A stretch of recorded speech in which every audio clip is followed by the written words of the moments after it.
الله وبركاته.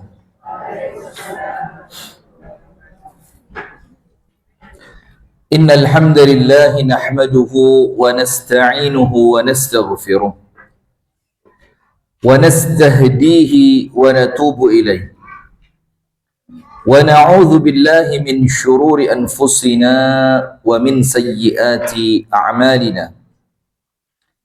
من يهده الله فلا مضل له ومن يضلل فلا هادي له. أشهد أن لا إله إلا الله وحده لا شريك له وأشهد أن محمدا عبده ورسوله صلى الله عليه وعلى آله وأصحابه ومن والاه. أعوذ بالله من الشيطان الرجيم. يا أيها الذين آمنوا اتقوا الله حق تقاته ولا تموتن إلا وأنتم مسلمون. اللهم أنت ربي لا إله إلا أنت خلقتني وأنا عبدك وأنا على عهدك ووعدك ما استطعت.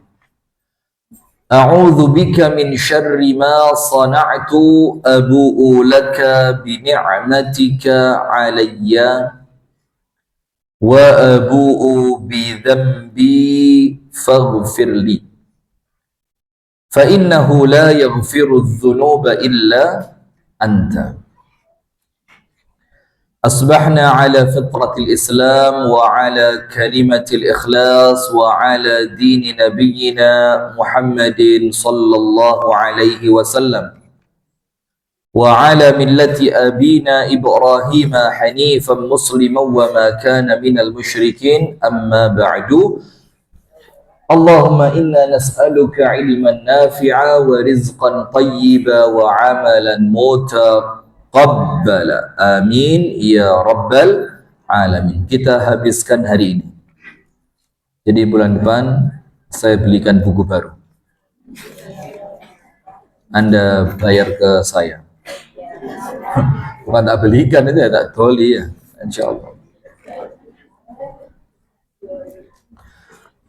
35 amal pelebur dosa. Alhamdulillah ibu-ibu sekalian, kita oleh Allah dipertemukan kembali dalam majelis yang mulia ini dalam rangka menuntut ilmu, dalam rangka mencari ridha dari Allah, dalam rangka memperkuat iman dan Islam kita, dengan harapan semoga ilmu yang senantiasa kita pelajari menjadi pembimbing kita di dalam hidup ini agar hidup sesuai dengan tuntunan dan aturan Allah subhanahu wa ta'ala. Salawat beriring salam semoga tercurahkan kepada uswah kita baginda Nabi besar Muhammad sallallahu alaihi wasallam. Kita masuk pada amal yang ke-24. Amal yang keberapa?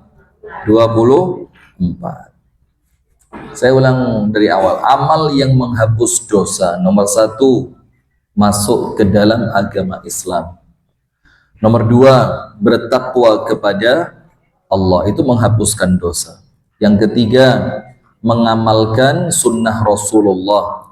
Yang keempat, memiliki rasa takut kepada Allah. Yang kelima, menjauhi dosa besar akan menghapuskan dosa kecil. Yang keenam, iman dan amal soleh. Yang ketujuh, beriman dan berjihad dengan harta dan jiwa di jalan Allah. Yang kedelapan, bersedekah, berinfak di jalan Allah, menghapus dosa. Yang kesembilan, memaafkan orang lain, jangan gampang dendam. Yang ke-10, menyingkirkan sesuatu yang mengganggu di jalan.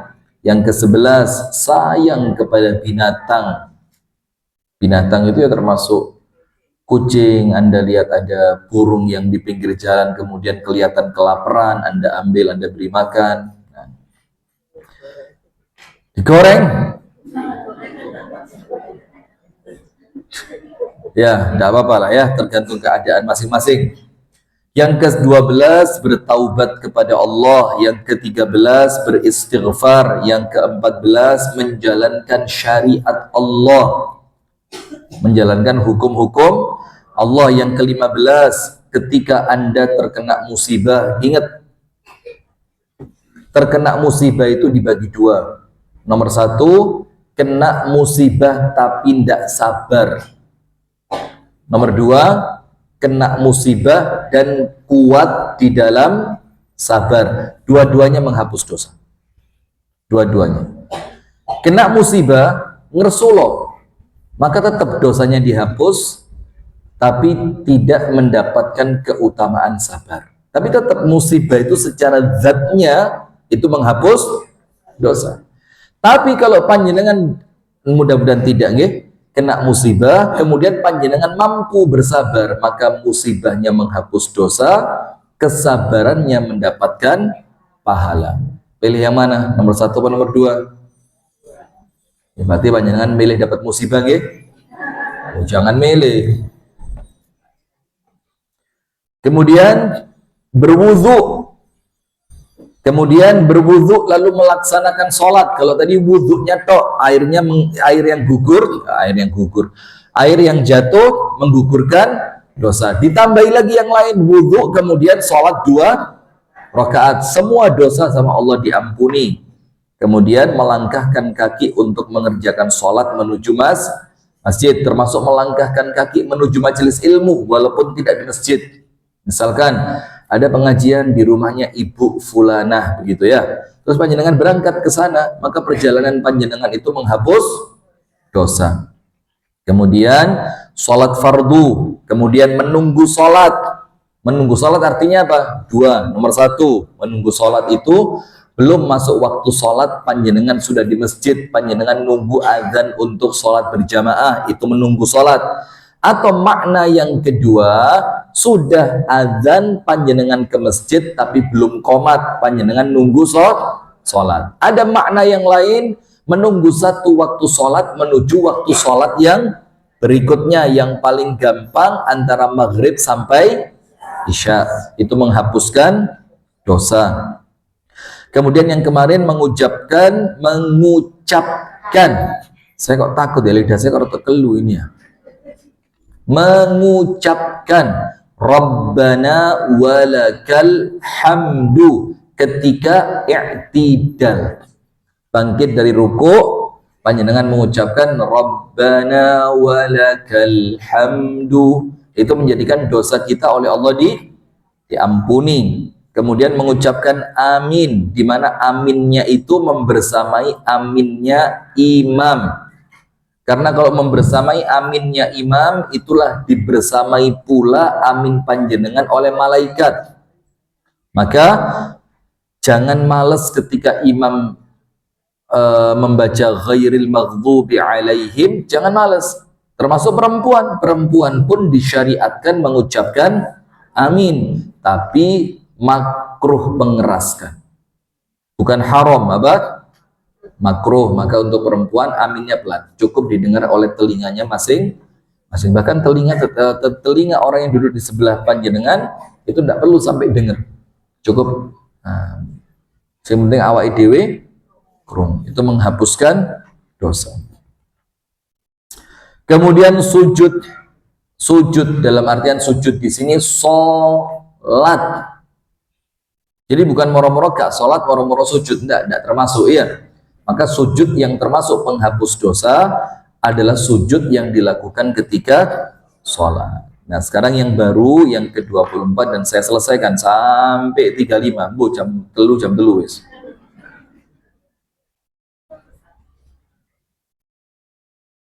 Yang ke-24 kita lewati karena Anda tidak dapat ini. Oh, jangan. Yang ke-24, diantara amal penggugur dosa, yaitu apa? Sholat Jumat dan bersiap untuk melaksanakannya. Maksudnya begini, Bu. Orang sholat Jumat saja datang, yang penting khotib belum naik ke atas mimbar, itu dapat ampunan. Apalagi ketika panjenengan itu datangnya di awal waktu, punya pikiran konsentrasi, oh ini Jumat saya harus siap-siap, padahal baru mungkin jam 10, setengah 11 panjenengan sudah siap mandi, ganti pakaian yang pantas, yang baik, pakai minyak wangi untuk laki-laki, kemudian berangkat ke masjid dengan keadaan jalan kaki lebih utama, kalaupun naik kendaraan juga boleh. Kemudian apa? Thumma dana wa sami'a thumma istama'a, mendekat ke mimbar. Jadi cari soft yang memungkinkan paling dekat kepada imam. Jadi kalau soft pertama dilihat masih ada yang kosong, tidak apa-apa, masuk aja. Kecuali untuk sebagian masjid yang memang ada khusus, Bu. Ada masjid-masjid itu yang ditulis imam, khotib, muadzin. Maka jangan ditempati kalau sudah ada tulisan seperti itu. Jangan mentang-mentang kosong kayak nek wongi, Anda masuk terus Anda bilang, "Loh kan nggak ada orang." Nggak bisa begitu ya. Laki-laki sebelah selatan, Mas. Mana panitianya? Laki-laki sebelah selatan. Nah, sudah, maka mendekat. Itu untuk laki-laki apa? Setiap langkahnya dia, bukan keadaannya dia, setiap langkahnya dia dari rumah ke masjid, itu satu langkah, pahala tahajud setahun, poso setahun. Maka banyak laki-laki masuk surga itu panjenengan jangan heran. Ngeremehkan Anda ketawanya. Nah, maka fi kulli khutwatin, di setiap langkahnya dia satu, ini tapi dengan 3 syarat. Syarat pertama, untuk laki-laki ini penting ya. Syarat pertama, mandi seperti mandinya orang junub. Jadi mandinya betul-betul mandi bersih. Yang kedua, menggunakan pakaian yang terbaik plus parfum. Jangan parfum sini. Parfumnya harus bagus. Yang tidak harus bagus lah, pakai minyak wangi. Kemudian bersegera. Kemudian mendekat ke imam. Kemudian konsentrasi mendengarkan khutbah. 5 ini harus dapat. Mandi, pakaian terbaik plus parfum, kemudian berangkat bersegera, kemudian mendekat ke mimbar, kemudian konsentrasi di dalam mendengarkan khutbah sampai selesai. Maka setiap langkahnya dia dari rumah menuju masjid, satu langkah pahala seperti poso setahun, tahajud setahun. Berarti kalau langkahnya ada, misalkan rumahnya tidak terlalu jauh gitu, langkahnya ada sekitar 100 langkah, maka dapat pahala 100 tahun puasa, 100 tahun tahajud. Masya Allah. Lagi. Saya baca.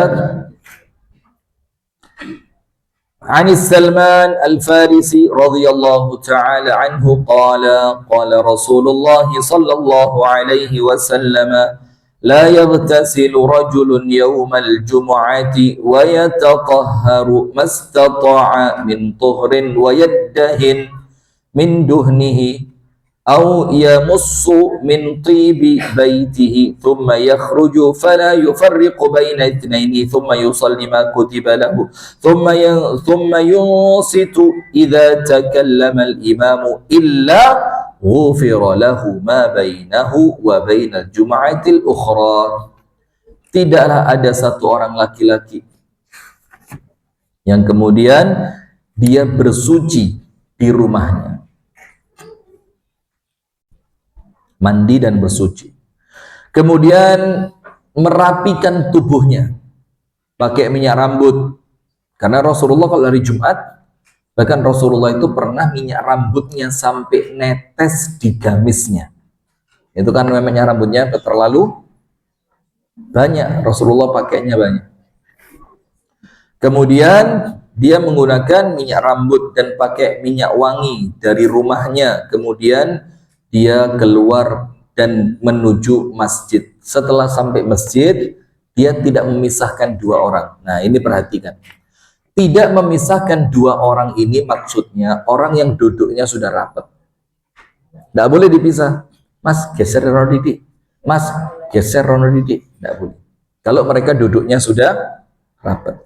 Tapi kalau dua orang itu terpisah dengan jarak dan space-nya, space, apa, ruang kosongnya itu cukup untuk satu orang, maka boleh, tidak apa-apa. Karena memang dia mengkosongkan tempat itu. Yang dilarang dalam hadis ini tidak memisahkan dua orang, maksudnya dua orang yang telah duduk dengan rapi, sempurna dan rapat. Tidak boleh diganggu. Mas, sampailah rakyat jelata mas, Indarona mas, aku ini anggota RI mas, legislatif RI pusat aku ini. Nanti tinggal tunggu waktu rumahnya dijarah nanti. Nah, maka seperti itu tidak boleh memisahkan dua orang yang terlanjur rapat di dalam barisannya. Tapi kalau memang kosong, tidak apa-apa. Tidak apa-apa. Karena ada orang salah paham, Bu. Ada orang salah paham. Ada soft yang masih bisa diisi 3 orang. 1, 2, 3.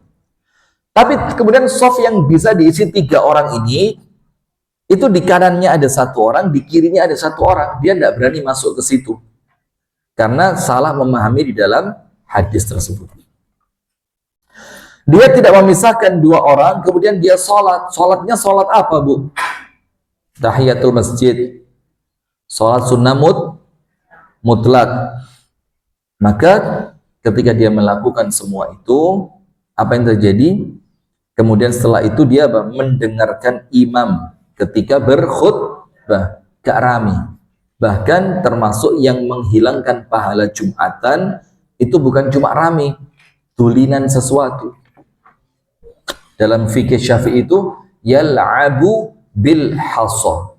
Hassa itu kerikil. Karena zaman dulu kan mungkin masjidnya kan enggak karpet, enggak keramik segala macam, kemudian pasir. Kemudian dia itu mainan pasir. Diambil batu yang agak gede, diambil taruh mana. Nah, itu menghilangkan pahala Jumat. Bukan karena mainnya, tapi menjadikan dia terpalingkan dari mainannya itu dari mendengarkan khutbah. Karena mendengarkan khutbah itu rukun Jumatan. Berarti kalau ada orang Jumatan gak krungu khutbah, maka bisa dibilang khutbahnya batal. Tapi sebagian ulama sholat Jumatnya batal, sebagian ulama mengatakan yang batal bukan sholatnya tapi pahala dari Jumatannya. Nah, tapi kalau semua itu dia lakukan dengan baik, dia menghindari larangan-larangannya, maka apa? Mulai Jumat hari itu sampai Jumat di pekan yang lalu, dosanya dia diampuni. Tapi ingat, semua yang disebutkan dalam buku ini itu bukan dosa besar, tapi apa? Dosa-dosa kecil. Jadi wong lanang itu ya Masya Allah, dia punya kesempatan ampunan yang besar dari Allah Subhanahu wa Ta'ala. Yaitu Allah mengampuni dosa yang dia lakukan antara Jumat yang satu dengan Jumat sebelumnya, dengan syarat apa yang telah disebutkan dalam hadis di atas: mandi, membersihkan diri, pakai minyak wangi, pakai minyak rambut. Dan saya pribadi tidak senang pakai hand body, itu saya risih. Karena ada hand body yang murah itu lagi digerai kelet, kena matahari malah kayak panas ya. Yang murah, kalau yang mahalan ya enggak lah ya. Yang mahal seperti apa? Nah, sunscreen, Masya Allah. Tapi kalau Jumat tak paksa. Karena kulit saya ini kan bukan kulit, ono rambut itu. Jadi kalau dipakai ini tuh kadang-kadang risih. Nah, tapi karena itu Jumat, dalam rangka mengamalkan sunnah Nabi, saya pakai. Minta punya istri saya, jaluk yo. Lah serius, sekarang saya tidak punya, mau pakai dari mana. Nah, termasuk panjenengan tahu kurma enggak? Saya ini bukan pecinta kurma, saya tidak senang kurma itu. Tidak senang kurma. Walaupun dibilang kurma yang enak, yo 1-2 lah seneng. Kurma rutop yang masih kuning ke coklat-coklatan itu kan memang enak. Tapi saya tidak suka. Loh, kan namanya selera tidak bisa dipaksa ya. Ramadan buka puasa, antara kurma dibanding gorengan tahu berontak, jauh saya lebih tertarik tahu berontak. Iya. Tapi kemudian karena saya tahu ini sunnah, kita melakukannya karena Rasulullah memerintahkan. Bukan cuma Rasul melakukannya, tapi Rasul memerintahkan. Bukalah kalian dengan kurma basah. Kalau tidak ada maka kurma kering. Kalau tidak ada apa? Air putih, guduk teh atau yang ada. Air putih. Karena untuk ngambil sunnahnya dulu. Maka bismillah, saya makan itu kurma. 1, 2, 3, atau kadang-kadang lepas kepentok kepingin tahu berontak banget gitu, 1 dulu lah. Bismillah, 1. Yang penting sunnahnya dapat. Baru setelah itu apa? Lombok tahu berontak. Itu rasanya kayak buka puasa banget itu. Terus minumannya es sirup sing legi sing esnya itu kemerecek gitu. Allahu Akbar. Nah sudah, maka termasuk di hari Jumat itu salah satu sunnahnya apa? Pakai minyak hand body. Pakai hand body itu dipakai bagus. Kemudian dia menggunakan pakaian yang terbaik, berjalan dengan tenang, tidak melangkah untuk memisahkan dua orang yang sedang duduk, tidak menyakiti orang lain, dan berbuat sia-sia. Berbuat sia-sia itu apa? Tulinan HP. Nah, tapi ingat, larangan berbuat sia-sia itu dimulai ketika khotib naik ke atas mimbar. Kalau khotib belum naik, ada sesuatu yang perlu dengan handphone, tidak apa-apa. Tapi kalau mau lebih afdol, lebih sempurna, ya mulai Anda datang ke masjid, HP sudah jangan diaktifkan. Itu kalau mau sempurnanya ya. Tapi kalau kepepet, larangan itu berlaku mulai apa? Khotib naik ke atas mimbar, mengucapkan salam, kemudian muadzin mulai adzan. Maka dia akan mendapatkan pahala yang besar, yaitu ampunan dari Jumat yang dia sedang kerjakan sampai Jumat sebelumnya, selama dia tidak melakukan dosa besar. Al-Imam Ibnu Hajar Al-Asqalani berkata dalam syarah Sahih Al-Bukhari, yang dimaksud tidak melakukan dosa besar adalah dosa besar itu tidak terhapus dengan Jumatannya tersebut. Dosa besarnya tidak terhapus. Maka ini penjelasannya Ibnu Hajar. Jadi bukan kemudian kalau dia melakukan dosa besar, dosa kecilnya tidak diampuni, bukan begitu. Tapi apa? Dosa besarnya dia tidak ikut dalam ampunan yang dijanjikan. Paham ya?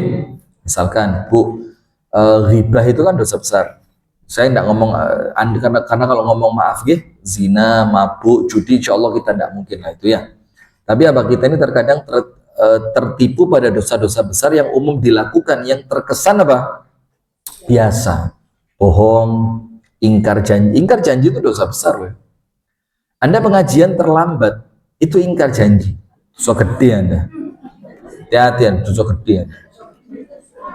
Anda duduk di majelis taklim itu sama Allah tidak diampuni itu. Ini tidak, maksud contohnya itu yang adalah misalkan bohong, riba, memfitnah, itu kan termasuk dosa-dosa besar. Maka itu tidak termasuk dalam ampunan-ampunan yang disebutkan dalam buku ini, Bu. Maka yang diampuni oleh Allah adalah dosa-dosa kecil. Al-Imam Ibnu Hajar berkata di dalam syarah Sahih Muslim, yaitu dalam kitab Fathul Bari, yang dimaksud tidak melakukan dosa besar, ini bukan syaratnya, tapi apa? Adalah dosa besar itu tidak bisa dihapus dengan perkara di atas.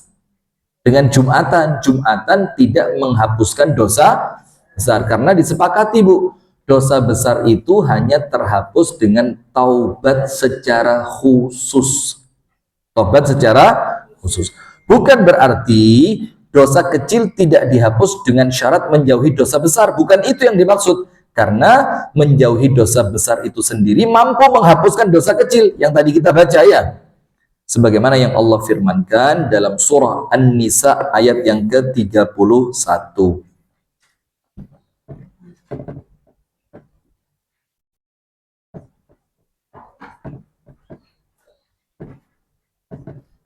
Dalam surah An-Nisa pada ayat yang ke-31 Allah berfirman, A'udzu billahi minasyaitonir rajim. In tajtanibu kaba'ira ma tunhauna anhu nukaffir 'ankum sayyi'atikum. Nukaffir 'ankum sayyi'atikum wa nudkhilkum mudkhalan karima. Lihat itu, Bu. Anda cek ayatnya, buka. Kalimat nukaffir di atas huruf ra itu apa? Fathah, dhammah, kasrah atau sukun? Ini dhammah. Dari mana dhammah? Astagfirullahaladzim. Dari papan tulis lagi. Alif fathah a. Fathah itu murub di atas huruf. Alif dhammah u. Dhammah itu murub di atas huruf tapi melungker.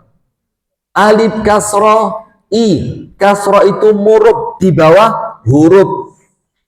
Dan sukun itu mati. Masa iki dhammah?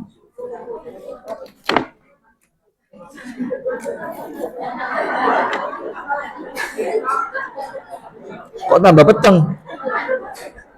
Oh, kacamata matahari. Itu doma. Itu sukun. Gak ada kok lata. Astagfirullah. Itu sukun. Nukafir. Roknya mati. Terus apa kaitannya dengan penjelasan saya? Kalau roknya itu mati, Bu, berarti ayat sebelumnya syarat untuk mendapatkan itu. Rok itu jawab syarat. Jawaban dari syarat. Misal kami, tajtanibu kaba'ira ma tunhauna anhu, maka meninggalkan dosa besar itu syaratnya. Apa? Syaratnya. Buka An-Nisa berapa? 31. Jadi syarat yang Allah berikan, apa syaratnya? Kalian menjauhi dosa besar yang dilarang. Terus, apa jawaban dari syarat itu? Itu dalam bahasa Arab namanya jawabu syartin. Jawaban dari syarat maksudnya apa? Janji yang Allah berikan apabila Anda melakukan apa yang dilarang oleh Allah pada awalnya tadi. Faham ibu-ibu? Nah, maka kalimatnya bukan nukafiru, tapi apa? Nukafir, karena jawab syarat wajib sukun. Anda ngerti Anda ini pelajaran nahwu ini. Maka kami akan menghapuskan sayyiatikum plus kalimatnya, lihat, nudkhilkum atau nudkhilukum. Nudkhilkum, karena ini masih jawab syarat. Syaratnya jauhi apa yang Allah larang dari dosa-dosa besar. Allah janjikan untuk kalian apa? Dua. Janji yang pertama, dosa-dosa kecil oleh Allah akan diampuni, dihapuskan. Kemudian syarat jawaban yang kedua, janji yang kedua, Allah akan masukkan kalian ke dalam syurga. Nudkhilkum mudkhalan karima. Mudkhalan karima artinya apa? Syurga. Dan apabila dia tidak memiliki dosa kecil, ya tidak mungkin lah ya, tapi katakan kalau dia tidak punya dosa kecil, maka diharapkan akan terhapus dosa besarnya sekadar, sesuai dengan kadar amalan yang dia lakukan tadi. Kalau misalnya gini, Anda sholat Jumat, ini kan pembahasannya Jumatan ya, Anda sholat Jumat. Kemudian dengan sholat Jumat tadi, ada kadar dosa kecil yang Anda lakukan sampai Jumat yang sebelumnya. Misalkan, kalau diuangkan kadarnya 10 juta. Ternyata Anda tidak punya dosa kecil itu. Yang seharusnya dengan Jumatan yang Anda lakukan tadi, 10 juta dosa kecil diampuni. Ternyata dosa kecil dicek, oh kok tidak ada dosa kecilnya. Maka Allah akan ampunkan dosa besar Anda dengan kadar dosa kecil 10 juta. Paham ya? Nah, sudah. Sekarang amalan yang ke-25. Oh, saya tambahi hadisnya. Saya tambahi. Untuk laki-laki, saya tambahi hadisnya.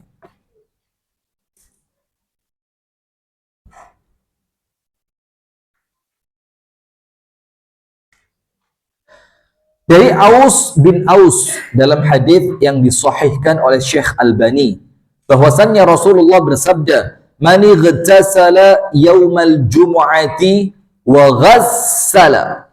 Barang siapa mandi pada hari Jumat.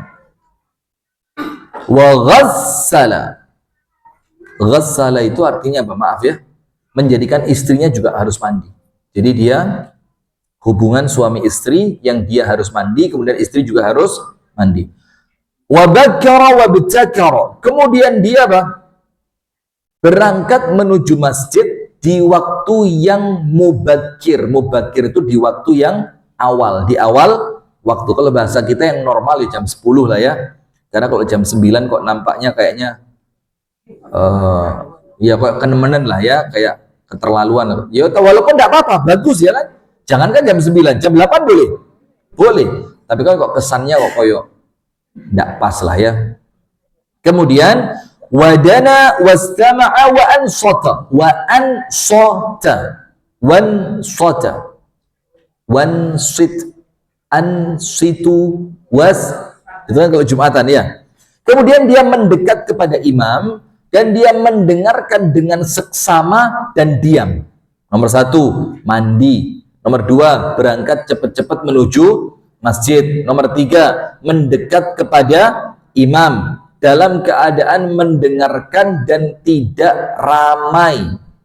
Kana lahu bikulli khatwatin yakhtuha ajru sanati siyamiha wa qiyamiha.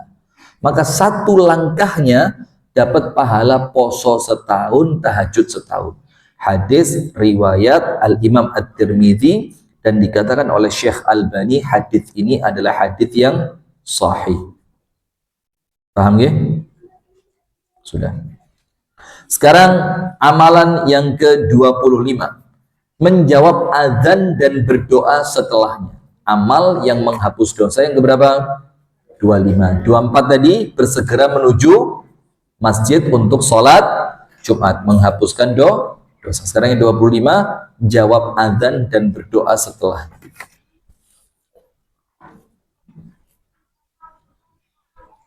Menjawab azan dan berdoa setelahnya. Maka panjenengan kalaupun di rumah sedang masak atau sedang nyuci, kemudian dengar azan, maka bagaimana? Yo, enggak apa-apa, sambil masak, sambil nyuci, ucapannya muadzin itu apa?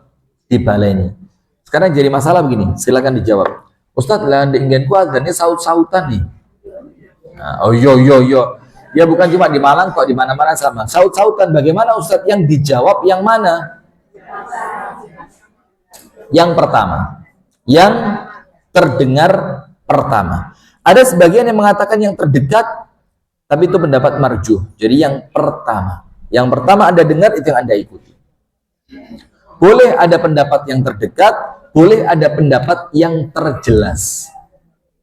Ya itu. Tapi yang disebutkan oleh para ulama adalah azan yang pertama kali Anda dengar. Nanti setelahnya, yo silakanlah tetap dijawab tambah baik, tidak dijawab pun tidak apa-apa. Anda sudah dapat apa? Keutamaannya. Monggo silakan.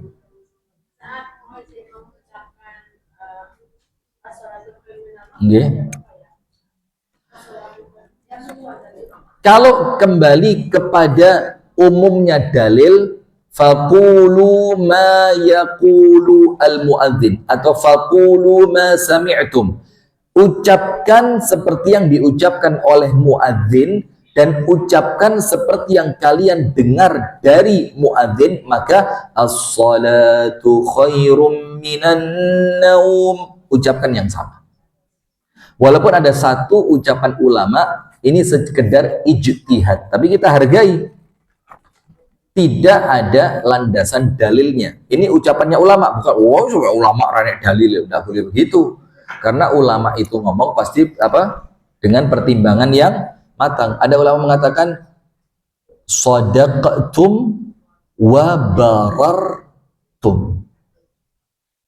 Jadi kalau muadzin ngomong as-salatu khairum minan naum, salat lebih baik dibandingkan tidur, kita jawab shadaqtum, sampean benar.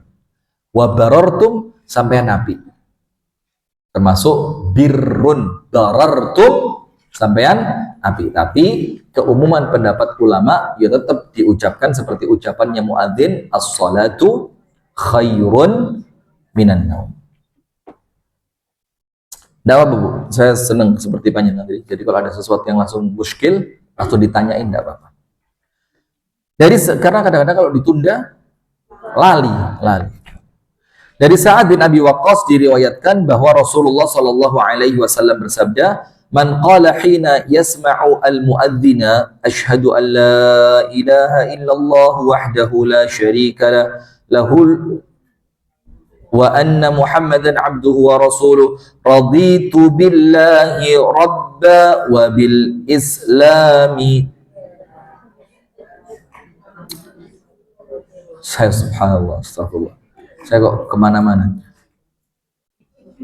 Disebutkan oleh Sa'ad ibnu Abi Waqqas, barang siapa mengucapkan setelah mendengarkan muadzin mengucapkan apa? Asyhadu an la ilaha illallah wahdahu la syarikalah wa anna Muhammadan abduhu wa rasuluh. Kemudian dilanjutkan mengucapkan raditu billahi rabba wa bi Muhammadin rasula wa bil islami dina ghufira lahu dzambuhu. Jadi ucapan ini salah satu variasi yang lain dari doa yang sering panjenengan dengar. Doa yang sering panjenengan dengar apa? Allahumma rabba hadhihi ad-da'wati tammah was-salatil qa'imah ati Muhammadanil wasilata wal fadilah wab'athhu maqaman mahmuda alladzi wa'adta. Itu sama. Ini variasi yang lain. Boleh baca doa ini, boleh doa yang tadi. Apa yang dia dapatkan, maka Allah akan mengampuni seluruh dosanya. Sekarang penjelasannya, yaitu apabila mendengar azan, dia mengikuti setiap kalimat yang diucapkan oleh muadzin. Allahu Akbar, Allahu Akbar. Panjenengan sampaikan apa? Allahu Akbar, Allahu Akbar. Allahu Akbar, Allahu Akbar. Terus diikuti terus. Jika muadzin mengucapkan Allahu Akbar, Allahu Akbar, maka yang mendengarkannya mengucapkan Allahu Akbar, Allahu Akbar. Begitu pula pada saat syahadatain, maka ucapkan yang sama. Kecuali ketika mengucapkan hayya 'alas shalah. Jawabannya apa? La haula wa la quwata illa billah. Hayya 'alal falah. La haula. Nah, setelah semua itu diucapkan, kemudian mengucapkan ini, asyhadu an la ilaha illallah wahdahu la syarikalah wa anna Muhammadan abduhu wa rasuluh, raditu billahi rabba wa bi Muhammadin rasula. Dibalik boleh, wabil Islam dulu boleh, tidak apa-apa. Tapi sesuai teks hadis itu lebih utama. Wa bi Muhammadin rasula wa bil islami dina. Apa yang dia dapatkan? Semua dosanya oleh Allah diampuni, dan tidak ada batasnya di sini. Dosa yang dilakukan sampai adzan sebelumnya kah? Dosa sampai tahun lalu kah? Itu tidak ada sebutan. Kalau tidak ada disebutkan, maka itlaqul mutlaq ala itlaqihi. Apa itu? Dalam kaidah hadis, kalau ada hadis yang mutlak, mutlak itu tidak ada batasannya, maka itlaqul mutlaq ala itlaqihi, maka hadis yang umum tidak terbatas tadi tidak boleh dibatasi. Tidak boleh dibatasi, kecuali kalau ada hadis lain yang menjadi pembatasnya, baru boleh. Nah, tapi kalau hadis ini tidak ada, berarti siapa yang mengucapkan setelah mendengarkan kalimatnya muadzin dieloi Allahu Akbar, Allahu Akbar, Anda ikut Allahu Akbar sampai selesai. Setelah selesai Anda mengucapkan apa? Asyhadu an la ilaha illallah wahdahu la syarikalah wa anna Muhammadan abduhu wa rasuluh. Kemudian Anda bilang raditu billahi rabba wa bi Muhammadin rasula wa bil islami dina, maka dosa Anda mulai Anda balik diampuni. Masya Allah. Penting apa enggak ini? Penting. Nah, coba kan kendala kita ini mesti satu, Bu, ya. Ustaz, gak apal bahasa Arab yang angel jelimet yo ikhtiar, Bu, ditulis, dihafalkan. Kalau belum hafal, yo dibaca apa yang telah Anda tulis. Wong kepingin dapat ampunan besar kok tidak mau ikhtiar yang rodok abot, tidak bisa. Dihafal, jadi dihafalkan. Amal yang ke-26, sedekah, kemudian amar ma'ruf dan nahi munkar, itu termasuk yang menghapuskan dosa. Dari Hudzaifah ia berkata, ingat, berarti yang tadi dihafal, Bu. Setiap dengar azan ikuti apa yang diucapkan oleh imam, oleh muadzin. Setelah selesai boleh dua-duanya dibaca, boleh. Kalau yang Allahumma rabba hadhihi da'wati tammah. Itu tidak menghapus dosa. Tapi ada keutamaannya. Apa keutamaannya? Wajib dapat syafaatnya Nabi Muhammad. Maka Rasulullah mengatakan, barang siapa membaca doa Allahumma rabba hadhihi da'wati tammah as-salatil qa'imah ati Muhammadin al-wasilata wal fadilah sampai selesai, maka apa Rasulullah katakan? Halat lahu syafa'ati yaumal qiyamah.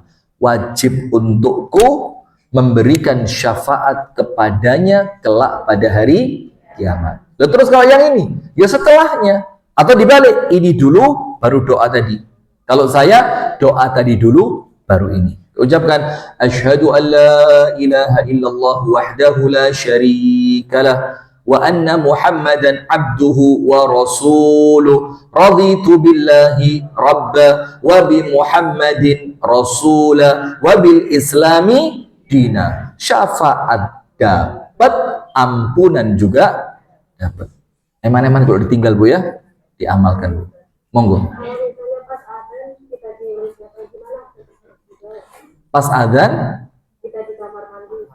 enggak. Kalau kamar mandi enggak boleh. Enggak boleh. Maka nanti segera keluar. Kemudian boleh doa adzannya dibaca takhir. Takhir itu karena tadi terhalang oleh kamar mandi, baru nanti doanya saja, tapi enggak boleh. Allahu Akbar. Allah imam muadzin menang kok ada geremeng dewe ya. Nah, cuma yang boleh dibaca takhir apa? Doanya. Doa Allahumma rabba hadhihi da'wati tammah. Kemudian ditambahi doa asyhadu an la ilaha illallah wahdahu la, dan seterusnya. Dapat keutamaannya? Dapat insyaallah. Yang ke-26, sedekah, amar ma'ruf dan nahi munkar. Jadi amalannya berapa? 3. Sedekah, amar ma'ruf nahi munkar plus sedekah, amar ma'ruf, nyambi. Loh kok nyambi? Nahi. Ya pokok nyambi. Jangan sampai amar ma'ruf nyambi. Amar ma'ruf nahi. Dari Hudzaifah ibnul Yaman radhiyallahu anhu, dia berkata, kami pernah duduk bersama Amirul Mukminin Umar ibnul Khattab radhiyallahu anhu.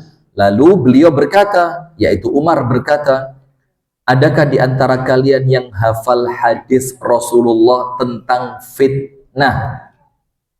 Pertanyaannya Umar ini karena apa, Bu? Karena khawatir tentang fitnah. Maka ketika Umar duduk bersama para sahabat, Umar tanya, ada nggak yang pernah dengar hadis tentang fitnah? Ada nggak yang pernah dengar hadis tentang fitnah? Karena apa? Saking mengerikannya fitnah. Maka Rasulullah bilang apa? Jangan menyalakan fitnah. Karena kalau fitnah itu telah menyala, dia tidak padam sampai hari kiamat. Ngerti enggak? Jadi, ojo golek perkara gitu. Yang berkaitan tentang fitnah. Fitnah itu rata-rata tentang urusan agama. Bukan fitnah, loh aku lomba kak nyolong, di fitnah nyolong. Itu beda cerita. Itu namanya tuduhan palsu. Nah, kalau dalam bahasa Islam namanya buhtan. Buhtan itu menuduh orang lain dengan sesuatu yang tidak dia lakukan. Berat tuh ini Bu. Jangan macam salah Bu. Pokok intinya Bu, paling aman menang. Diem itu paling aman sudah. Kalau sudah mulai kumpul ke rumah teman, diundang ini sama teman, waduh, abot. Maka yo ucapkan apa yang seperlunya saja. Gak usah kena-mena. Nanti khawatirnya kan diomong sama temen apa? Anu gak asik saiki tak cak nang omahku iku gak koyo biyen, Mbak.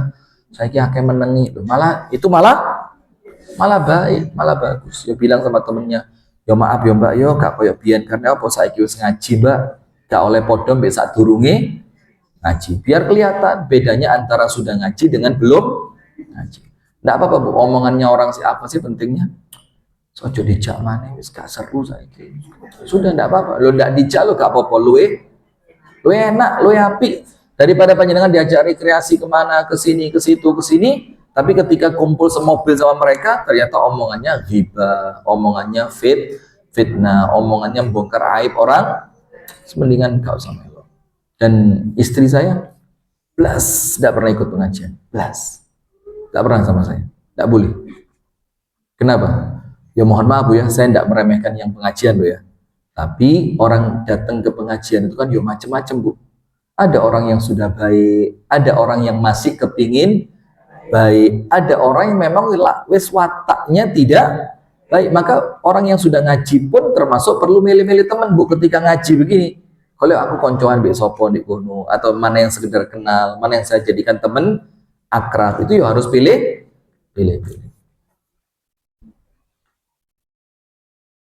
Apa tadi? Enggak kok sampai sepanjang itu apa? Fitnah. Maka Amirul Mukminin Umar itu tanya kepada para sahabat, ada enggak di antara kalian yang apal hadis Nabi tentang fitnah? Kalau apal, coba sampaikan. Maka saya, yaitu Hudzaifah, berkata, saya wahai Umar, saya hafal satu hadis tentang fitnah. Maka Umar berkata, wih, berani sekali kamu. Kok kamu ngaku-ngaku apal hadis tentang fitnah? Kok berani? Maka aku berkata, kata Hudzaifah, fitnahnya seseorang dalam keluarga, anak, dan tetangga. Namun, semua fitnah itu bisa dihapus dengan sholat, puasa, sedekah, amar ma'ruf, dan nahi munkar. Jadi, kata Hudzaifah, yang mau saya ceritakan ini fitnah tentang apa? Fitnahnya seseorang di dalam rumah tangganya, fitnahnya seseorang di dalam anak-anaknya, fitnahnya seseorang di dalam hubungan bertetangga. Kan dia namanya orang tonggoan loh Bu, ya apa sih? Ya kan tidak menutup kemungkinan terjadi apa? Friksi. Kadang-kadang nggak cocok, kadang-kadang tonggo itu medil paku, terus suarane ganggu panjenengan yang sedang tidur. Kadang-kadang kan kalau pas sabarnya hilang, ya apa sih maku medil kok bengi-bengi. Saya pernah digituin dulu. Saya pindahan rumah jam setengah 8 kan belum malam ya. Ya walaupun kalau bisa dihindari jane ke api kok bengi itu. Cuma saya perlu medil itu. Sudah, tangga saya sebelah rumah. Ngawam datang, tidak pakai pamit, lo langsung melebu tengah rumah.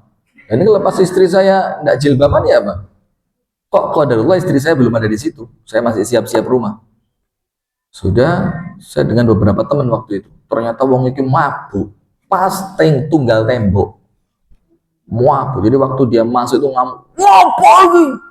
Tolong gua anyar tas pindahan. Noto, bengi-bengi.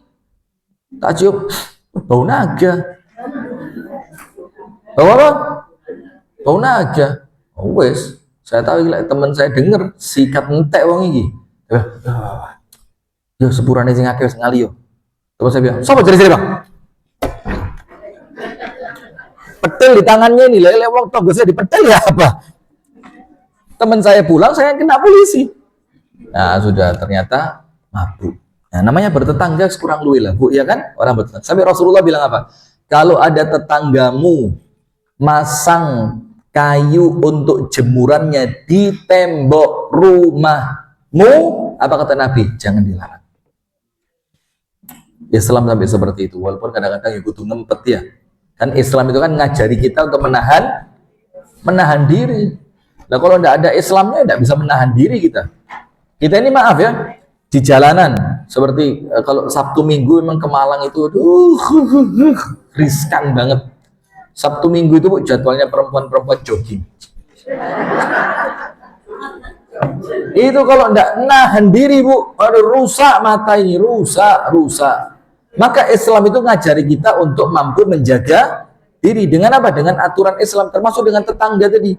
Kalau karepe ati yo ngamuk, karepe ati ngelabrak, karepe ati yo ngelawan. Tapi Islam ngajarin kita ojo, wis dimaafkan. Wong dia juga tetangga. Ketika kita mampu melakukan yang semacam itu, tidak mungkin sia-sia Bu. Pasti ada ganjarannya dari Allah Subhanahu wa Ta'ala. Maka Hudzaifah mengatakan yang saya maksud fitnah ini fitnah di keluarga, fitnahnya istri, fitnahnya suami, fitnahnya anak, fitnahnya bertetangga. Dan semua fitnah itu akan dihapuskan dengan apa? Sholat, poso. Maksudnya dihapuskan fitnahnya itu. Kalau sampai fitnah tadi mendatangkan dosa, itu bisa terhapus dengan apa? Sholat, puasa, sedekah, amar ma'ruf, nahi munkar. Kemudian Umar berkata, Hudzaifah, yang saya maksud bukan itu, tapi fitnah yang bergejolak, di mana bergejolaknya seperti tsunami, seperti ombak di lautan. Itu yang saya maksud loh. Kalau istri itu fitnah, ya betul. Anak-anak fitnah, betul. Harta itu fitnah, betul apa enggak? Betul. Innama amwalukum wa auladukum fitnah. Tapi kata Umar, bukan itu yang tak maksud. Yang tak maksud ini fitnah besar yang akan menimpa umatnya Nabi Muhammad. Yang fitnah itu seperti gejolak ombak di lautan. Hudzaifah berkata, wahai Amirul Mukminin, engkau tidak akan tertimpa fitnah itu. Anda tidak akan kena. Anda tidak akan mendapati itu. Karena antara engkau dengannya terdapat pintu penutup. Umar bertanya, Hudzaifah, apakah pintu itu akan didobrak atau dibuka? Jadi fitnah itu keluarnya memang dia sengaja keluar dengan membuka pintu atau ada yang memantiknya, ono sing jebol lawangi. Ini fitnah ini dia dipantik atau keluar alami? Hudzaifah menjawab, didobrak. Berarti memang ada siapa? Ada memang orang-orang yang sengaja memantik fitnah. Nah, maka sikap seorang mukmin yang terbaik itu apa? Melayu. Tinggalkan, ojo nyemplung. Saya kasih contoh Bu ya.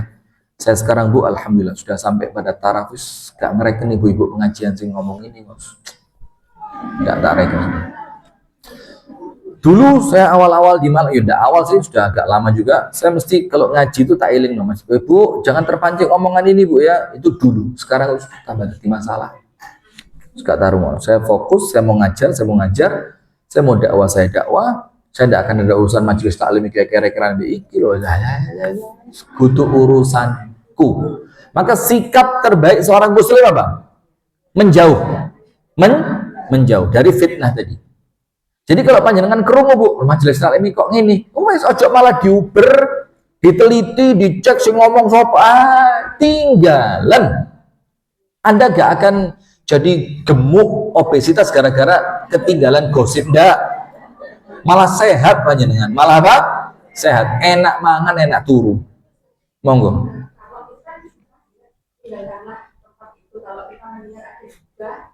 Tinggal. Nah, kalau sekarang kita belajar di lingkungan kerja yang harus sampai jam kerja habis di situ terus. Ya sudah. Maka pilihannya ada dua. Pilihan pertama, kalau memang ada pekerjaan lain yang lebih baik, yuk pindah. Tapi kan mungkin tidak semua orang punya pilihan itu. Kalau tidak mendapatkan pilihan tempat kerja yang lebih baik, maka bagaimana? Yo diikhtiarkan, ojo sampai terpancing. Diikhtiarkan. Misalkan teman ngajak ngomong, bahkan kalau perlu nasihati aja. Aduh Mbak, ini kerja ini Mbak. Itu nanti Anda khianat sama jam kerja ini. Anda tidak amanah karena kita di sini di jam kerja tugas kita Pak kerja. Kalau dikandani nggak kena, wis diem, ojo direken. No reckon. Walaupun ya tentu tidak semudah yang diceritakan ya, cuma kan harus ikhtiar. Nah, itulah fungsi pengajian begini, nguatno awak, nguatno hati, nguatno pikir. Supaya apa? Tidak gampang terpancing dan terpengaruh. Wallahu a'lam bishawab.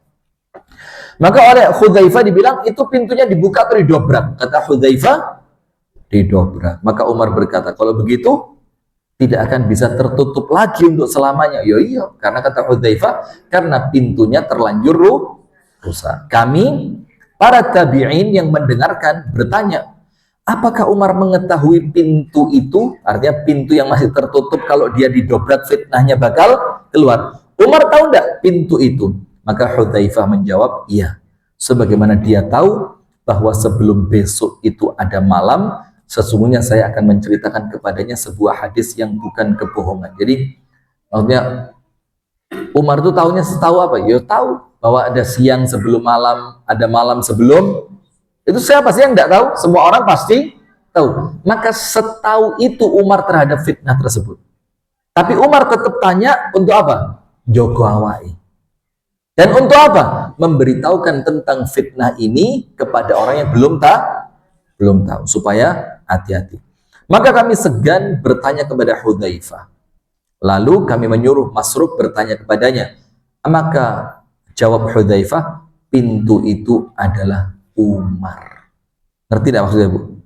Jadi kalau Umar sudah terbunuh, mulai hari itu fitnahnya mulai keluar satu per satu. Maka Umar tahu fitnah itu dia. Termasuk ibu-ibu tahu enggak? Saya ketika baca cerita ini, saya lihat Umar itu memang luar biasa baiknya, Masya Allah. Jadi ada satu orang Majusi yang tinggal di Medina, padahal aslinya tidak boleh. Cuma karena tuannya budak Majusi itu ngomong sama Umar, minta izin, Umar, dia ini punya keahlian yang umat Islam belum punya. Biarkan dia ajarkan dulu keahliannya, dia lakukan apa yang dia bisa. Nanti kalau umat Islam sudah bisa, kita usir dia. Kata Umar, boleh. Siapa laki-laki itu namanya?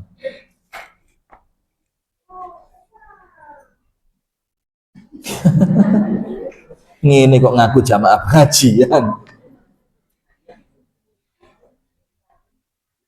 Pembunuh Umar siapa sih? Abu Lu'lu'ah Al-Majusi, yaitu orang. Namanya siapa? Fairuz. Abu Lu'lu'ah itu kan kunyah. Kunyahnya siapa? Abu Lu'lu'ah. Agamanya apa? Majusi. Maka dibilang pembunuh Umar adalah Abu Lu'lu'ah Al-Majusi. Itu kunyah. Namanya Fairuz. Jadi begini, Fairuz itu, Bu, pembuat belati terbaik. Bukan pedang, belati. Belati itu ya pisau yang bengkok, pendek lah ya belati. Dia bisa bikin pedang, dia bisa, cuma tidak sebaik yang lain. Cuma kalau urusan belati, dia terbaik. Maka suatu hari Abu Lu'lu'ah ini yang namanya Fairuz itu datang melapor kepada Umar. Umar, saya dizolimi sama tuan saya ini. Karena dia seorang budak, bayaran. Saya ini bikin belati, Umar. Saya jual belati saya. Saya sama tuan saya dikasih bayaran mek didik.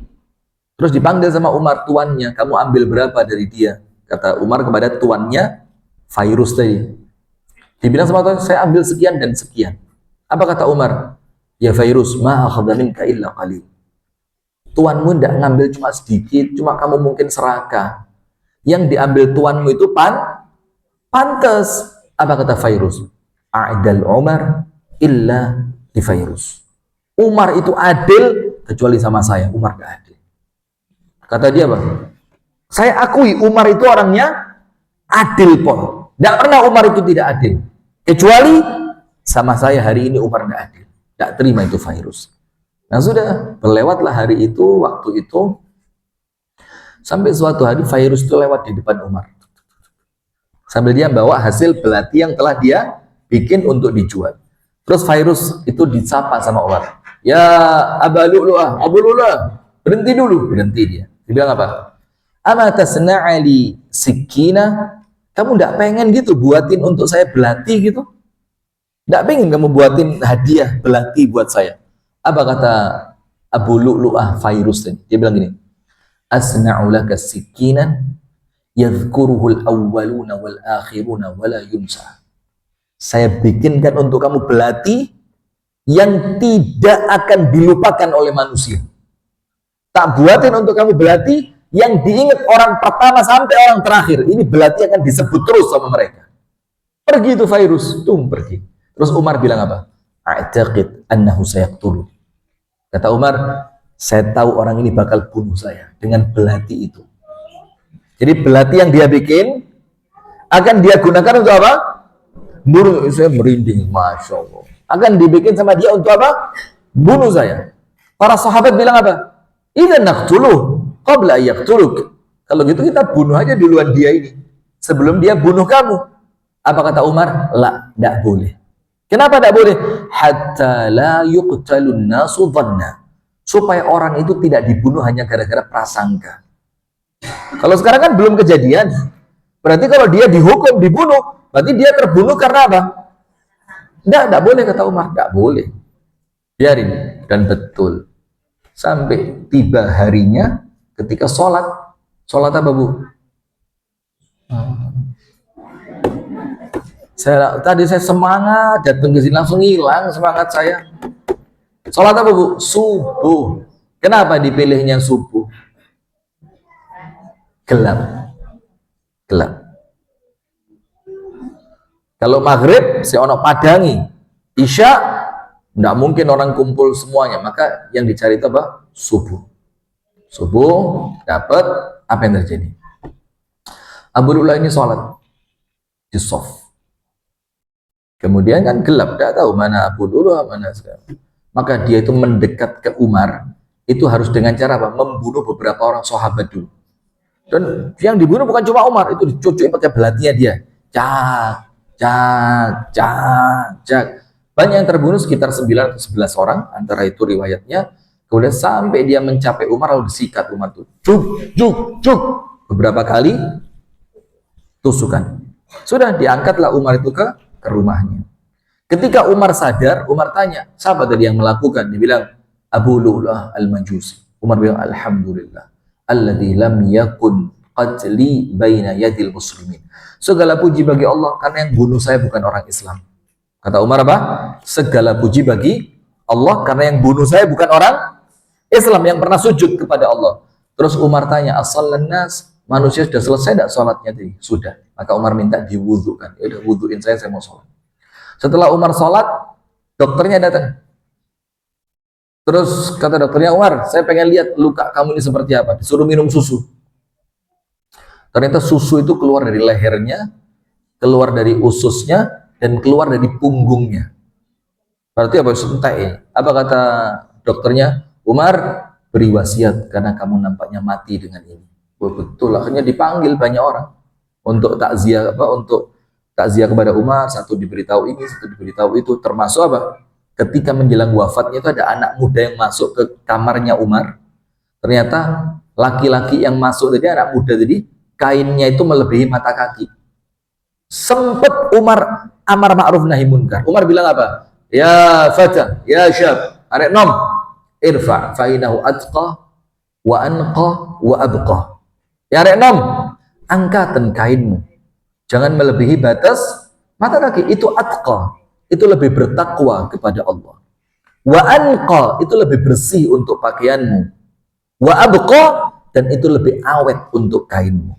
Bayangin, menjelang wafat, wis dilungkas mati, sempat amar ma'ruf nahi munkar, sempat menasihati orang lain. Berarti urusan kain itu bukan urusan kecil, Bu. Kalau dia urusan kecil gak akan direken sama Umar. Tapi Umar bilang, ya Fajr, erenum, irfa' thawbak, angkatan kainmu, atqa wa anqa wa abqa, luwe takwa, luwe bersih, luwe awet. Lalu anak muda itu bilang apa? Dan saya tidak pernah menjulurkannya setelah hari itu. Masya Allah. Jadi dibunuh sama siapa? Kenapa kok cerita ke sana? Jadi, oh ya, karena pintunya fitnah itu siapa?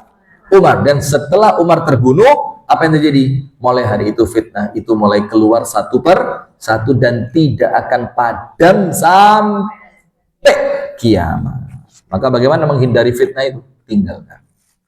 Maka Rasulullah berdoa, wa idza aradta biqaumin fitnatan fatawaffani ghayra maftun. Ya Allah, apabila engkau ingin menurunkan fitnah pada suatu kaum, cabutlah nyawa saya dalam keadaan saya tidak terkena fitnah. Karena medeni, Bu. Nah, termasuk fitnah itu ya sekarang ya ibu-ibu majelis taklim yang cerita rono, cerita ini, bukan rono, bukan fitnah. Maka tinggalkan. Yang diambil pelajaran pada hadis ini adalah sabda Nabi bahwa pesannya fitnah seseorang dalam keluarganya, fitnah seseorang pada harta, anak, dan tetangganya itu bisa dihapus dengan ibadah. Ibadahnya apa? Sholat, puasa, sedekah, amar ma'ruf, dan nahi munkar. Berarti apa? Sholat, puasa, sudah kita jelaskan sebelumnya. Amar ma'ruf, nahi munkar baru dapat sekarang. Plus sedekah. Itu semuanya menghapus dosa. Amal ke-27. Dibuka adik-adik.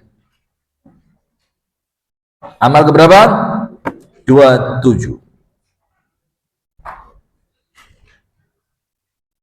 Di sini ada yang anaknya udah dapat MBG belum? Di sekolahan. Ada? Coba angkat tangan, saya pengen tahu aja. Ke sekolah mana? TK Bayangkari, udah dapat MBG ya? Yang lain? Sekolah di mana? SMA 2 negeri. Yang swasta, swasta. PPDO-nya Ustadz Ajir, dapat udah? Menunya ya Pak, bagus apa biasa?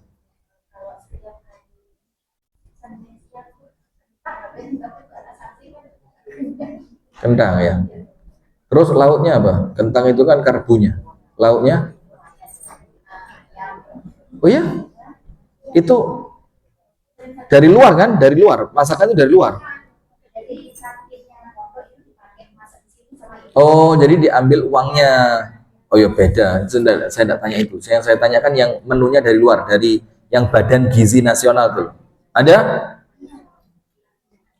Karena rotok ruwet, Bu. Rotok ruwet. Ditolak tidak bisa, dimakan tidak layak.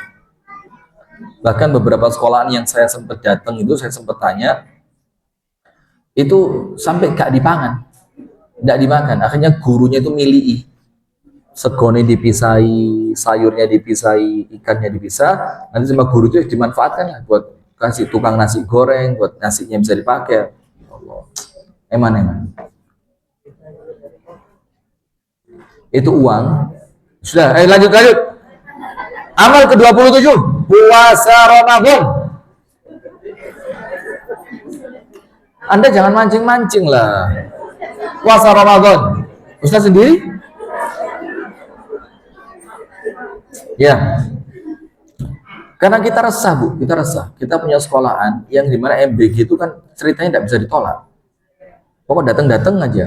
Nanti kita khawatir apa? Mubazirnya, kita khawatir higienisnya, kita khawatir kehalalannya. Sementara kami punya sekolah itu, Bu, kami teliti betul, jangan sampai kemasukan yang haram. Karena kita kepingin anak didik kita itu baik. Lain kelebon sing haram. Tuh, enak. Dari Abu Hurairah radhiyallahu anhu, dia berkata Rasulullah sallallahu alaihi wasallam bersabda tentang apa? Bahwasannya puasa Ramadan itu menghapus dosa. Man shoma Ramadhana imanan wa ihtisaban ghufira lahu ma taqaddama min dzambi. Orang yang puasa Ramadan, puasanya ikhlas karena Allah, puasanya mengharap ridho dari Allah, puasanya sesuai sunnah Rasulullah, maka puasa itu akan menjadikan dosanya dia diampuni. Faham semua lah ini ya, ini kan kebaca setiap kultum Ramadan itu kan, kultum tarawih, man shoma Ramadhana imanan wa ihtisaban ghufira lahu ma taqaddama min dzambi. Ketambahan tarawih, man qama Ramadhana imanan wa ihtisaban ghufira lahu ma taqaddama min dzambi.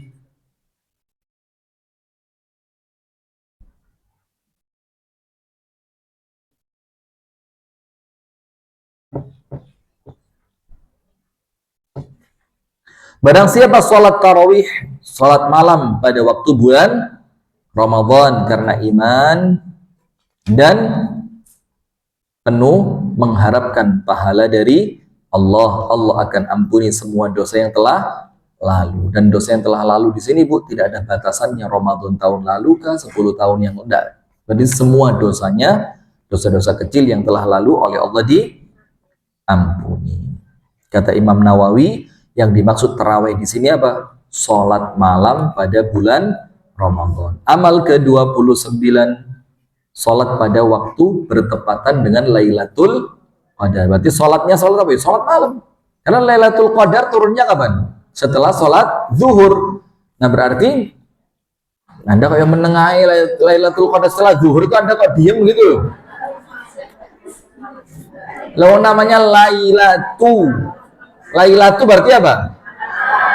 Kalau saya bilang sholat Lailatul Qadar turunnya setelah sholat zuhur, Anda meneng ngambil nyatet, Masya Allah, ini murid teladan, fokus ya, fokus luar biasa. Lailatul Qadar itu sebagian ulama mengatakan mulai maghrib sampai subuh, sebagian yang lain mulai adzan isya sampai subuh. Enggak, tak pikir-pikir kok beduk ya. Anda mikir kok gak ngomong. Nah, barang siapa yang sholat tahajudnya itu bertepatan pas Lailatul Qadar, ya entah malam 21 atau 23 atau 25 atau 27 atau 29, Atau kalau mau diambil 21-nya hilang karena dalam riwayat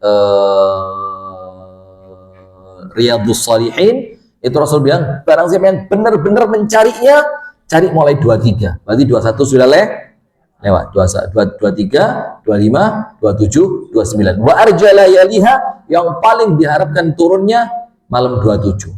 Nah, tapi kalau untuk kita kan 10 terakhir ya tarawih terus lah ya. Nah, maka salah satu dari malam itu Lailatul Qadar disebutkan oleh Nabi Muhammad, man yaqumu Lailatul Qadri imanan wa ihtisaba ghufira lahu ma taqaddama min. Tapi berarti Ramadan itu banyak ampunan ya. Puasanya ampunan.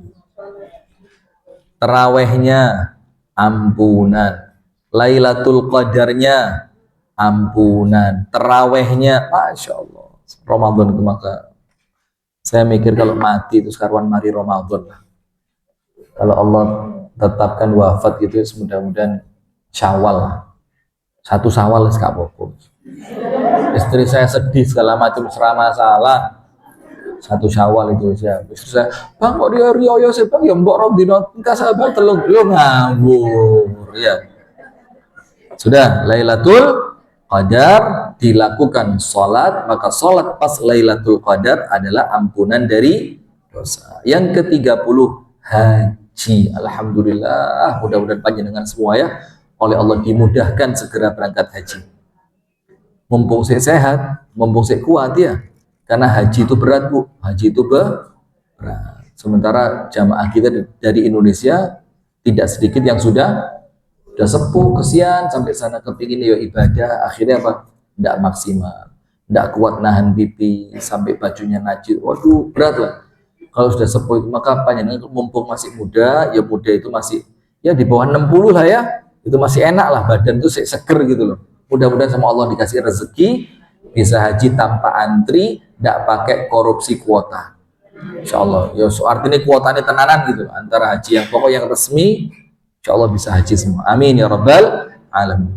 Karena kalau sepuh, apalagi perempuan, aduh kesian ngelihatnya, tidak tega Bu.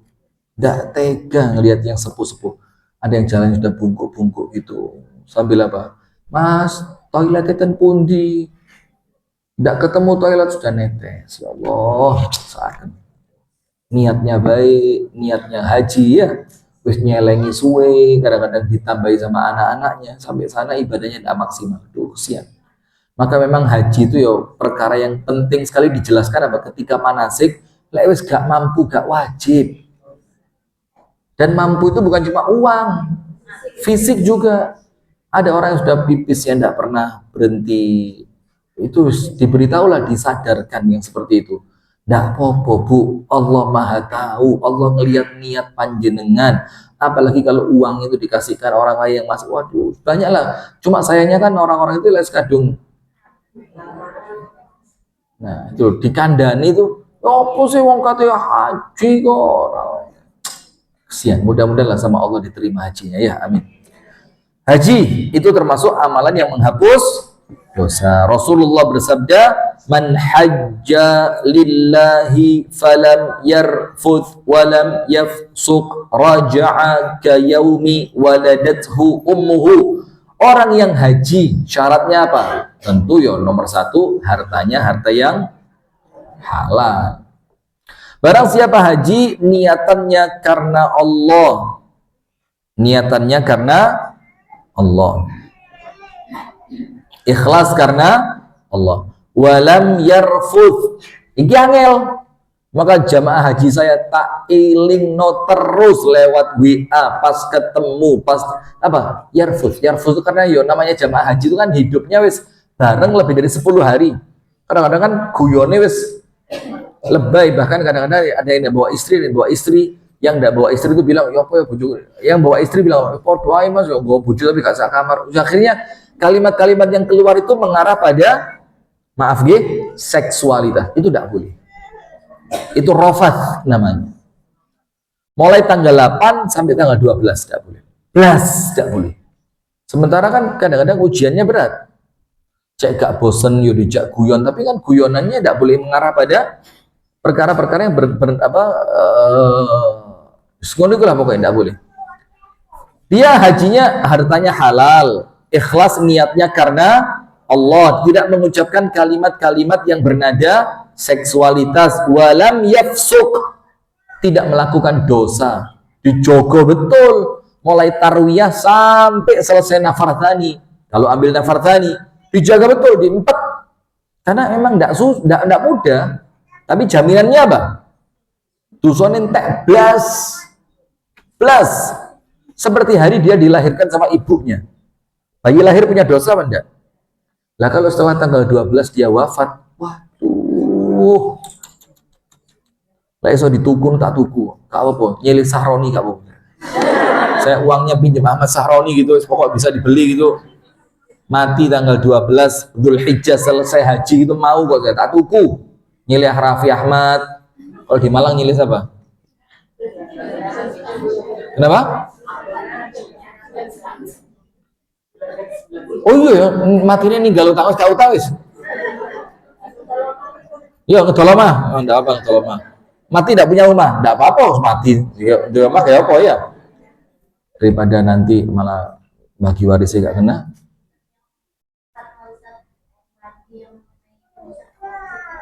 Wallah, saya tidak berani itu. Kelas saya bukan kelasnya beliau. Tidak berani saya, wallah alam. Dibilang Indonesia sudah tidak wajib haji ya, karena antrian terlalu panjang. Wallah alam, tidak tahu. Sudah, saya lanjutkan. Maka dia tidak melakukan dosa. Raja'a kayaumi waladathu ummu. Dia pulang seperti bayi yang baru. Senang. Insya Allah ya, tidak apa-apa. Berharap mati di Saudi itu boleh apa enggak? Bukan di Saudi, di Mekah atau Madinah boleh. Bahkan Rasulullah bilang apa? Barang siapa bisa mati di Madinah, matilah di Madinah.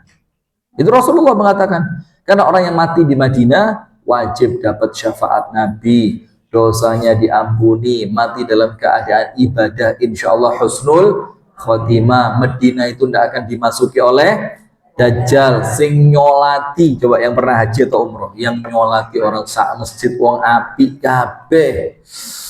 Insya Allah, mudah-mudahan ya Allah perkenankan.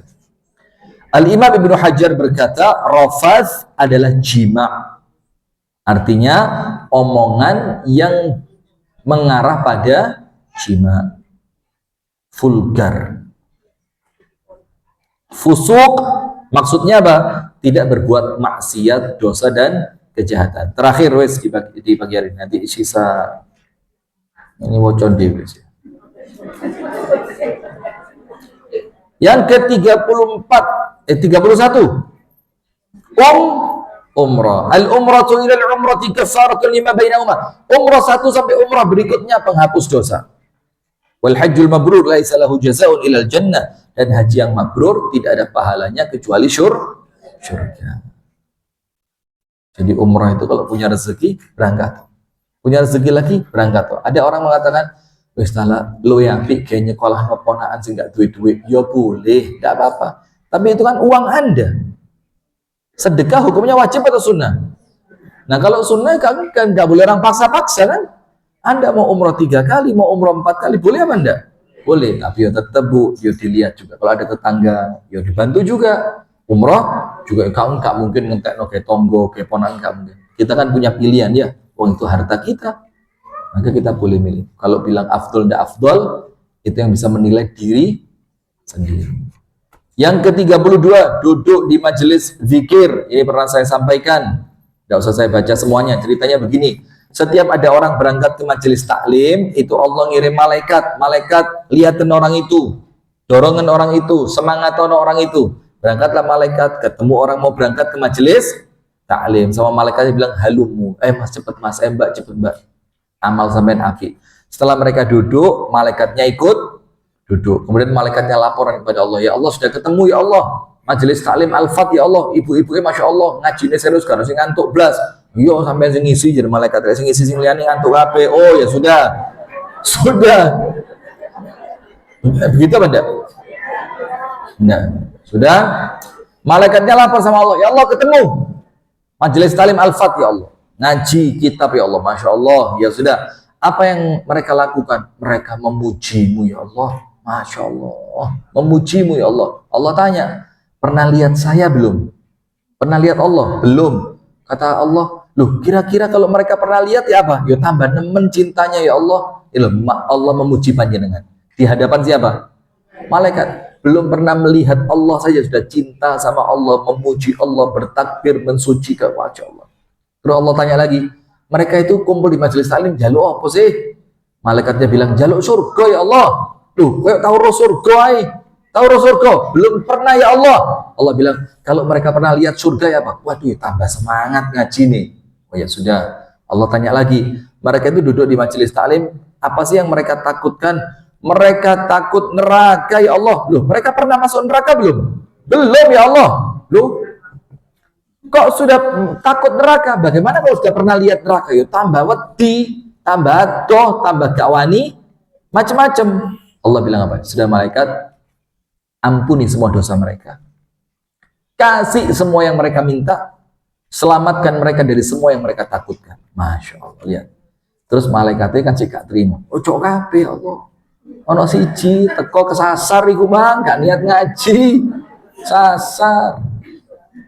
Tekone apa? Tekone mang kan ono koncone duwe utang dinagih utang lho ya Allah. Masuk nagih pas ngaji kan juga pantas dinteni ngaji 5 hari tapi wongi gak mulai dinteni di kono. Jangan diampuni semua ya Allah. Allah bilang enggak, ampuni. Kenapa? Innahum qaumun la yashqa bihim jalisuhu. Mereka itu suatu kaum yang orang kumpul bareng mereka tidak akan pernah kecewa. Apapun niatannya, duduk di majelis taklim sama Allah diampuni. Itu yang dapat saya sampaikan di pagi hari ini. Insya Allah nanti berikutnya kita mulai cek kitab apa yang pantas untuk kajian berikutnya. Hadanallahu wa iyyakum ajma'in. Kita tutup dengan doa kafaratul majlis.